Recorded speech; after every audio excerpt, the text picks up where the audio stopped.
Baik, perkenalkan nama saya Aurelia Mutiara Anggong. Saya dari kelas 11I. Di sini saya akan menjelaskan mengenai materi Proklamasi Kemerdekaan Indonesia. Proklamasi Kemerdekaan Indonesia pada tanggal 17 Agustus 1945 adalah puncak perjuangan yang didorong oleh kekalahan Jepang dari sekutu kevakuman kekuasaan atau vacuum of power, serta desakan golongan muda. Peristiwa penting sekitarnya meliputi pemboman Hiroshima Nagasaki pada tanggal 6-9 Agustus, penculikan Soekarno-Hatta, perumusan teks di Rumah Laksamana Maeda hingga pembacaan proklamasi di Pegangsaan Timur 56. Baik, selanjutnya itu adalah kronologi peristiwa penting sekitar proklamasi kemerdekaan. Nah, pada saat pertama itu kekalahan Jepang. Awal Agustus 1945.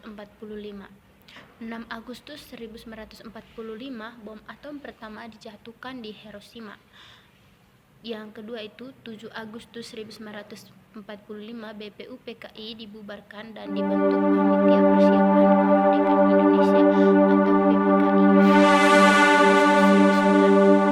Bom atom kedua di Nagasaki. Soekarno-Hatta dan Rachin Mapidahoningrat terbang ke dalam Vietnam menemui Marseille Terauchi. Pada 14 Agustus 1945 Soekarno kembali ke Indonesia. Sultan Syahrini mendesak segera proklamasikan kemerdekaan. Setelah mendengar berita kekalahan Jepang melalui radio luar negeri. Pada 15 Agustus 1945, Jepang menyerah tanpa syarat kepada sekutu. Terjadi kekosongan kekuasaan di Indonesia. Yang kedua itu peristiwa Rengas Dengklok. Pada 16 Agustus 1945, golongan muda seperti Sukarni, Vikana, Khairul Saleh dan lain-lain mendesak Soekarno-Hatta untuk segera memproklamasikan kemerdekaan, namun ditolak karena ingin menunggu rapat PPKI. Dini hari 16 Agustus, Soekarno dan Hatta dibawa ke Rengas Dengklok untuk menjauhkan mereka dari pengaruh Jepang. Ahmad Soebardojo atau golongan tua menjamin proklamasi akan dilakukan sehingga Soekarno-Hatta kembali ke Jakarta. Lalu yang ketiga itu perumusan teks proklamasi pada 16-17 Agustus 1945 dini hari. Perumusan dilakukan di Rumah Laksamana Maeda Tadashi, seorang perwira Jepang yang simpati pada perjuangan Indonesia di Jalan Imam Bonjol nomor 1. Teks disusun oleh Soekarno-Hatta dan Ahmad Soebardojo lalu diketik oleh Sayuti Melik. Lalu yang keempat itu detik-detik proklamasi pada 17 Agustus 1945. Pukul 10 waktu Indonesia Barat, proklamasi dibacakan oleh Soekarno didampingi Hatta di Jalan Pegangsaan Timur nomor 56 Jakarta. Lalu pengibaran bendera merah putih yang dijahit oleh Fatmawati dan dikibarkan oleh Lateef Hendraningrat dan Suhud.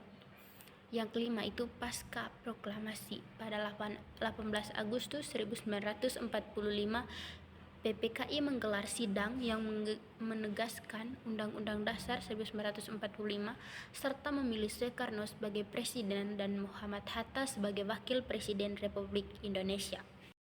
Oke, baik, selanjutnya itu tokoh penting. Nah, tokoh pentingnya itu golongan tua seperti Soekarno, Muhammad Hatta, Ahmad Soebardojo. Golongan mudanya itu Sukarni, Wikana, Khairul Saleh, Yusuf Kunto. Sedangkan tokoh lainnya itu Laksamana Maeda, Sayuti Melik, Fatmawati dan lain sebagainya. Selanjutnya itu reaksi masyarakat Indonesia. Yang pertama itu penyebaran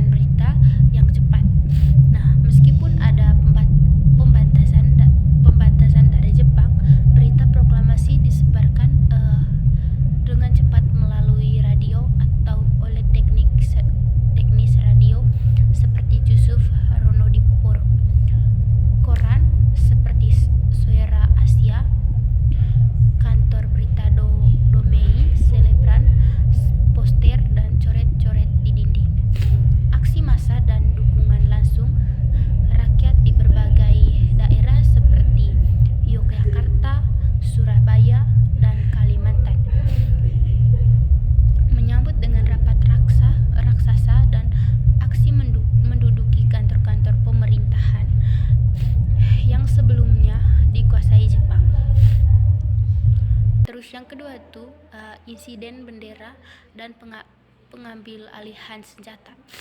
Rakyat dan pemuda pejuang melakukan aksi perobekan warna biru pada bendera beranda di Hotel Yamato atau Surabaya dan mengambil alih senjata dari tentara Jepang untuk bersiap mempertahankan kemerdekaan.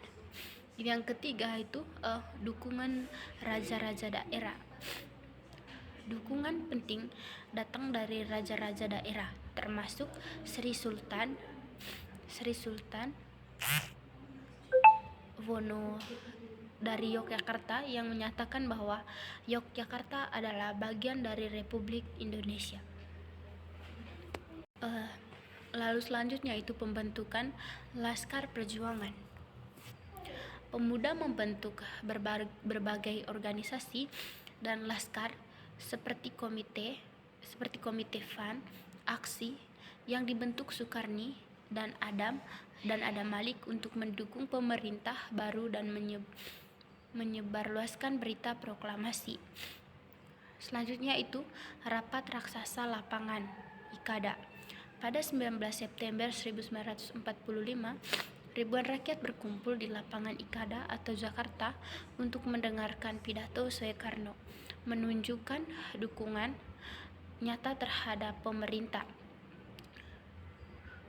Selanjutnya itu secara umum proklamasi itu berhasil menyatukan rakyat dari berbagai suku dan golongan untuk mempertahankan kedaulatan negara Republik Indonesia.